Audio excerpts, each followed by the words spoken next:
السلام علیکم ورحمۃ اللہ وبرکاتہ۔ ایک ڈاکٹر مکینک کے پاس گیا گاڑی ٹھیک کرانے، تو پوچھا آپ کیا کام کرتے ہیں؟ کہا کہ میں ڈاکٹر ہوں، دل کا اسپیشلسٹ ہوں، سرجن ہوں۔ تو مسکرا کے کہنے لگا کہ ڈاکٹر صاحب میں گاڑیوں کا ڈاکٹر ہوں اور آپ انسانوں کے ڈاکٹر ہیں۔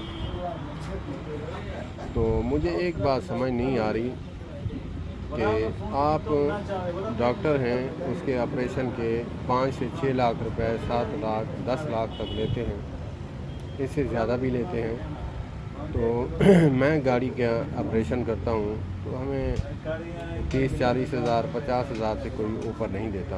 اس کی وجہ کیا ہے؟ ڈاکٹر صاحب نے جو کمال جواب دیا کہ بات یہ ہے کہ تمہیں کم جو ہے کیوں ملتا ہے، کیونکہ تم گاڑی کو ٹھیک کرتے ہو اور گاڑی بند کر کے، انجن بند کر کے تم آپریشن کرتے ہو، اور انسان ہے وہ ہے اشرف المخلوقات، تو اس کا ہم انجن نہیں بند کرتے، دل چل رہا ہوتا ہے، دل چلتے چلتے ہم آپریشن کر کے اس کو فٹ کر کے انسان کو کھڑا کر دیتے ہیں۔ تو فرق کتنا ہے؟ اگر آپ پیسے کمانا چاہتے ہیں، آپ انجن چالو رکھیں تب اس کا آپریشن کریں، تب جو ہے آپ کو پیسے زیادہ ملیں گے۔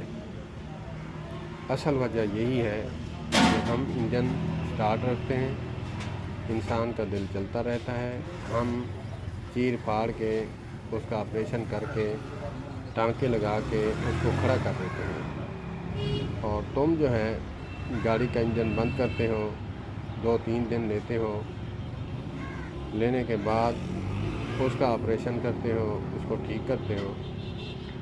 فرق یہ ہے۔ اللہ پاک نے انسان کو کیا عقل عطا فرمائی ہے۔ انسان کی تعریف در حقیقت اللہ عز و جل کی تعریف ہے، کیونکہ بنایا جو اس نے ہے،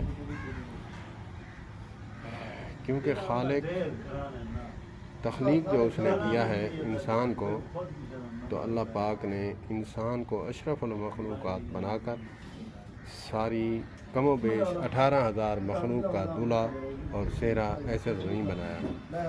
اللہ پاک ہمیں اشرف المخلوقات بن کر رہنے کی توفیق عطا فرمائے، اور اللہ پاک کا شکر ادا کرنا چاہیے ہر وقت۔ السلام علیکم۔